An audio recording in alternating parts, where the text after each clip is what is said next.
안녕하세요. 피부가 알고 싶다 닥터성입니다.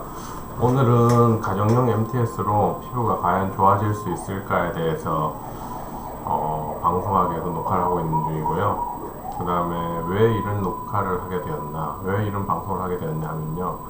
인터넷에 보면 가정용 MTS를 해서 뭐 피부가 좋아졌다는 말도 있고, 가정용 MTS 어떻게 해요?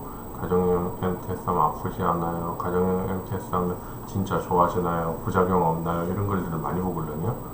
근데 가정용 MTS를 하면 병원 입장에서는 안 하는 걸 권하죠. 왜냐? 감염의 위험이 너무 크기 때문에, 그리고 부작용의 위험이 너무 크기 때문에 안 하기를 원하지만, 환자 입장에서는 병원에서 가서 하는 것보다 비용이 저렴하고, 집에서 뭔가 피부를 좋아지게 하고 싶은데 해볼 수 있는 게 인터넷에 알려진 거나 일반적으로 알려진 것들이 대부분 가정용 어떤 미용기구들이 더 악화되기 때문에, 이런 거라도 한번 해서 피부를 좋아질 수 없을까를 하게 되고, 그렇게 되면 이런 저런 막 도전을 자꾸 트라이를 해보게 돼요. 그래서 이걸로 좋아질 방법이 없는가를 자꾸 묻는 글들이 많이 올라오는 게 아닐까 하는 생각이 듭니다. 그래서 이 방송 내용은 뭐냐면, 가정용 MTS로 정말 피부가 좋아질 수 있는가에 대한 답을 구하려고 하는 건데, 실제로 좋아질 수 있어요. 근데 어떤 요령이 필요한가, 어떤 방법이 필요하고, 어떤 가정용 MTS 도구를 이용해야 되는가, 그리고 어떤 사람은 절대 해서는 안 되는가, 금기사항이 있어요. 이런 사람은 하면 무조건 악화될 게 예상되는 사람이 있어요. 그런 사람은 억지로 모험을 할 필요 없어요. 왜? 건드리지 않으면 더 악화되진 않으니까요. 그래서 이번에는 1부, 2부로 나누어서 할 거고요. 가정용 1부에서는 MTS가 과연 무엇이고 어떤 종류가 있고, 그리고 가정용으로 허가된 MTS는 어떤 것들이 있으며, 그 다음에 어떤 요령으로 해야지 좀 좋아질까에 대해서 언급을 할 겁니다. 아셨죠? 꼭 기억해 두십시오. 그리고 꼭 시청해서 그나마 집에서 꼭 해보겠다는 사람, 그렇게 추천드리진 않지만 해보겠다는 사람들한테는 조금 도움이 되지 않을까 하는 생각이 듭니다. 예, 잘 들어주세요. 앞에서 얘기한 대로 이제 1부, 2부로 나누어서 방송을 할 건데요. 1부에서는 MTS란 무엇인가에 대해서 얘기를 할 거고, MTS 할 때 요령 및 사용법에 대해서 오늘 얘기를 할 거예요. 그 다음 방송에서는 MTS를 가정에서 할 때 해서는 안 되는 경우, 즉 금기사항에 대해서 얘기를 할 거고요. 그래서 1, 2부를 항상 같이 시청을 해주셔야지만 연계성이 있게 이해가 되실 거예요. 이쪽만 듣고 했다가 나중에 이쪽 봤더니 자기는 해서는 안 되는 사람이면 오히려 악화될 수 있다는 거 꼭 기억하시고 방송 시청해 주시기 바랍니다. MTS란 무엇인가? MTS는 마이크로 니들 방식으로 피부 표면에 상처를 내는 시술을 얘기해요. 그래서 가정용으로 허가된 것은 보통 0.5mm보다 작아야 돼요. 보통 피부 미용샵에서도 0.5mm보다 작아야 되고요. 이건 의료법이에요, 의료법.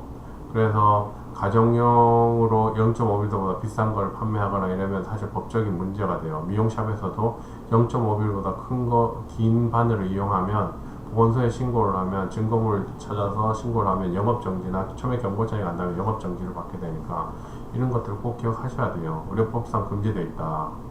근데 병원용은 사실 모든 깊이가 가능한데, 과연 모든 깊이가 필요한가에 대해서는 의문이에요. 왜? 볼의 두께는 표피가 0.1이고 진피의 두께가 1.2, 1.1 정도, 1.5까지, 아주 길게는 3mm까지 나오는 사람도 있는데 그건 상처가 난 부위고요. 대부분 1.5 이하라고 생각을 하시면 돼서, 보통 0.5 정도면 웬만한 살짝만 악력을 가해도 이 진피 상부나 진피 중간까지 들어가기 때문에 큰 문제 되지 않는다는 거예요. 그 다음에 이 MTS는 두 가지 방식이 있어요. 어떤 게 있냐면 스탬프 방식이 있고 롤러 방식이 있어요. 스탬프 방식은 딱딱 찍는 방식이 스탬프 방식이고요. 롤러 방식은 굴리는 방식이에요. 상당수의 선생님들이나 많은 사람들이 스탬프 방식이 일정하게 균일하게 찍히니까 더 좋다라고 생각을 하는데, 절대 그렇지 않아요. 그러니까 물론 이건 다 제 개인적인 생각이라는 걸 다시 한번 밝혀주고요. 롤러 방식이 개인적으로 롤러 방식을 더 선호해요. 더 좋고. 왜? 굴곡면에서 스탬프 방식은 사용하기가 불편해요. 롤러 방식은 굉장히 큰 옆에 자극 없이 부드럽게 할 수 있고요. 또 하나, 상처가 있는 운두의 마지는 약간 경사진 모양의 패여 있는 상태를 가지고 있어서 그 부분에 상처가 약간 길게 나줘야 돼요. 자극이 길게 가야지만 옆에 있는 표피세포가 재상피화 과정이 일어날 때 중앙으로 이동하는 과정에서 쉽게 이루어져요. 만약에 균일하게 똑같은 바늘 구멍으로 뚫리게 되면 그 재상피화 과정에서 손해를 봐요. 왜? 모든 상처가 많은 부분이나 더 깊게 상처가 난 부분은 더 많은 세포가 이동을 해줘야 되는데 그게 불가능해지기 때문에 롤러 방식이 실제 이론상으로는 더 많은 피부 재생을 위해서는 더 유리해요. 왜냐하면 모든 피부가 굴곡이 똑같지 않기 때문에 굴곡이 더 큰 데서나 이런 데서는 상처가 약간 더 깊게 나거나 약간 더 길게 나야 되거든요. 그래서 개인적으로 롤러 방식을 선호하고 스탬프 방식을 좋다고 하는 사람도 있는데 저는 두 개 다를 사용해본 입장에서는 롤러 방식이 결과물이 월등히 높게 나오더라라고 알고 있어요. 꼭 기억하셨으면 좋겠고, 가정용은 0.5mm 이하야 되고 0.5mm 이하면 충분하다. 굳이 뭐 인터넷 봤더니 뭐 3mm 써야지 흉터 좋아진다, 2mm 쓴다, 이거 다 거짓말이에요. 아무 의학적 근거도 없고요. 그냥 뭐 상처 많이 나게 하는 시술을 하면 좋아지는 줄 알고 있는 일반인들의 잘못된 생각이 인터넷에 계속 글을 올라오니까 그렇게 하는 거예요. 그리고 이런 시술들의 모든 거는 집에서 하면 위험해요. 하지만 집에서 꼭 하겠다는 사람도 있으면 주의사항이나 이렇게 하면 좀 덜 악화된다, 그런 걸 알려주는 것도 의사된 입장에서 나쁘지 않다라고 생각을 해서 방송을 하는 거라서요. 예, 너무 긴 말을 쓰지 마십시오. 그 다음에 가정에서 할 때 굉장히 중요한 것들이 있어요. 절대 진물이 나면 안 돼요. 왜 진물이 나면 안 되느냐를 한번 생각해 보면요. 진물이 우리가 흔히 말하는, 우리가 피부 안에 바늘을 찌르면 진물이 나는 걸 알죠. 트랜지에이터, 누출액이라고 하는데, 그 누출액이 피부 상처를 따라서 그 폴이 뚫린 대로 위로 쭉 진물이 올라오면 어떻게 되겠어요? 우리가 이런 줄기세포나 재생앰플을 위에다가 도포했을 때 그게 피부 밑으로 들어가겠어요? 얘네들 때문에 다 위로 올라오지. 얘네들 효과가 제로가 돼요. 안 그래도 가정용이나 우리가 일반적으로 구입하는 재생앰플이나 줄기세포 앰플은 대부분 그 안에 있는 실제 원액의 그 양이 너무 미미하게 들어있어요. 왜냐하면 대부분 가정용으로 들어있는 그 어떤 배양액의 가격이 너무 비싸기 때문에 가정용으로 나오는 거는 그 ppm을 높일 수가 없어요. 그래서 그 양이 실제로 너무 적어요. 실제 효과를 바라보려면 EGF나 VEGF가 높은 함량이 포함된 것들은 거의 없어요. 말도 못하는 금액을 받거든요, 가정용은. 그래서 일반 가정용으로 이런 높은 수치의 어떤 양을 함유하고 있는 제품을 구할 수가 없기 때문에 큰 효과를 바라보기는 어렵지만 안 하는 것보다 실제 효과가 커요. 예, 실제 효과가 커요. 근데 이렇게 진물이 나오는 상태에서 이거 바르면 이거 효과가 제로가 돼요. 안 그래도 효과가 양이 적은데. 그래서 절대 하면 안 되고요. 한 번만 지나가면 안 돼요.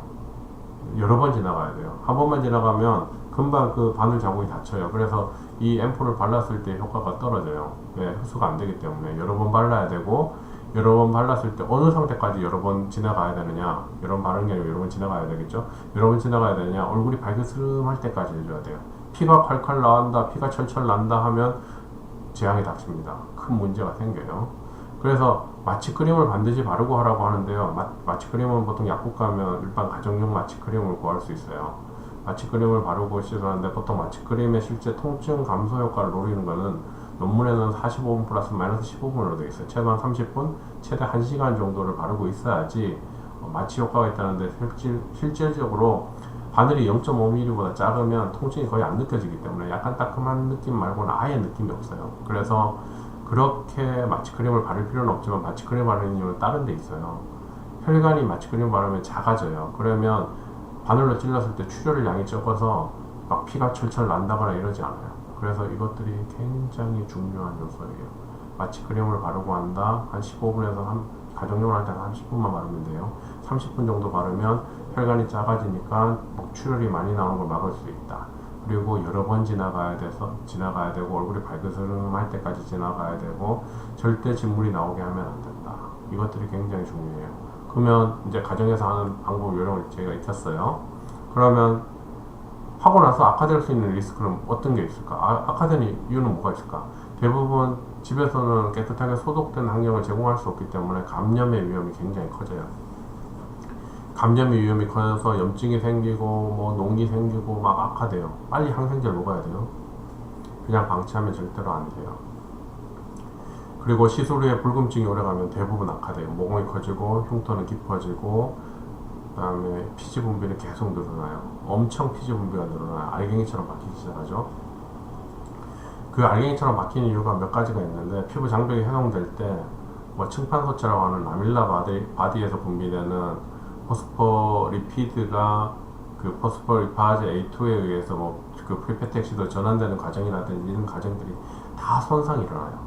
그래서 그런 것들이 안 되니까 얼굴이 붉음증이 오래가면 빨리 항생제를 먹고 해서 항히타민제 같은 걸 복용해갖고 빨리 붉음증을 가라앉히는 게 악화되는 걸 막는 방법이라는 거 꼭 기억하셔서 빨리 근처 병원 가서 약 처방을 받으셔야 돼요. 그리고 하고 나서 이런 것들이 잘못되면 대부분 목공이 커지거나 흉터가 오히려 커져요. 안 한만 못해져요. 그 다음에 비대성 흉터, 살이 툭 튀어나오는 거 있죠. 그 흉터가 생길 수 있는 리스크가 있다는 거예요. 너무 많이 지나거나 피가 너무 많이 나는 부위는 특히 더 잘 생겨요. 왜냐하면 우리가 피가 바늘로 찌르게 되면 그 부분에 프로트롬빈이 오고 트롬빈이 온 상태에서 피부린 노겐이 생겼다가 노피부린으로 바뀌는데 피부린 클라시라는 게 생겨요. 우리가 그 상처난 부위에는. 그렇게 되면 그 부분에 혈소판이 모여들면서 응집이 생기는데, 혈소판이 하는 게 뭐냐, 근처에 케미컬 메디에이터라는 그 화학 전달자와 그다음에 그로스 팩터라고 하는 것들, 각종 그로스 팩터가 다 분비가 일어나요.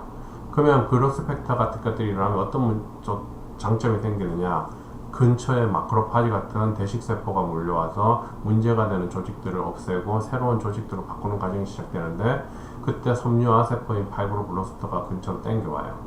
그게 굉장히 중요한 어떤 상처 치유의 중요한 개념인데요.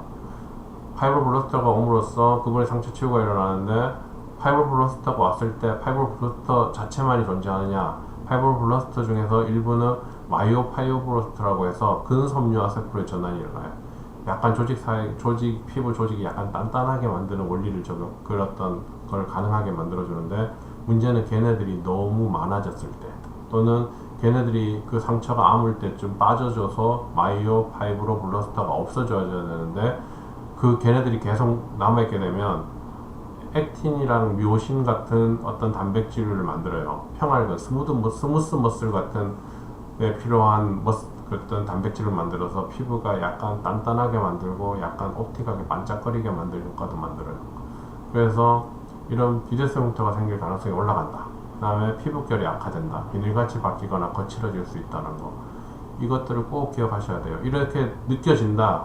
그러면 시술한 지 3주에서 3개월 사이에 와서 레이저를 받는 게 제일 좋아요. 병원에 가서. 왜냐하면 이거를 그냥 방치해둬서 1년이 지나가면 정상으로 돌리는데 굉장히 어려워져요. 왜냐하면 우리가 상처 치유가 되면 상처 치유의 과정은 최종적으로 시각적으로 아무는 거와 최종적으로 내부에서 아무는 건 조금 개념이 다른데 1년이 걸려요. 손상된 장력이 80%까지 회복되거든요. 근데 그 치유되는 과정에 레이저를 받으면 100%까지 올라갈 수 있어요.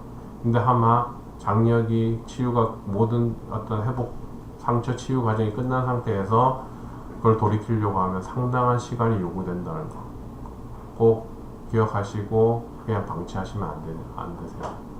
예, 오늘 방송은 여기까지 할 거고요. 예, 다음 방송에서는 이제 MTS의 금기사항, 해서는 안 되는 경우, 이런 것들을 더 자세히 설명을 해드릴 테니까 그때도 시청 많이 부탁드리고요. 예, 꼭 잊지 마십시오. 집에서 꼭 MTS 하겠다고 맘먹은 사람들은 제 방송을 꼭 보셔야 됩니다. 안 그러면 재앙이 닥칩니다. 예, 꼭 기억해 주시고 시청 많이 부탁드리겠습니다. 감사합니다.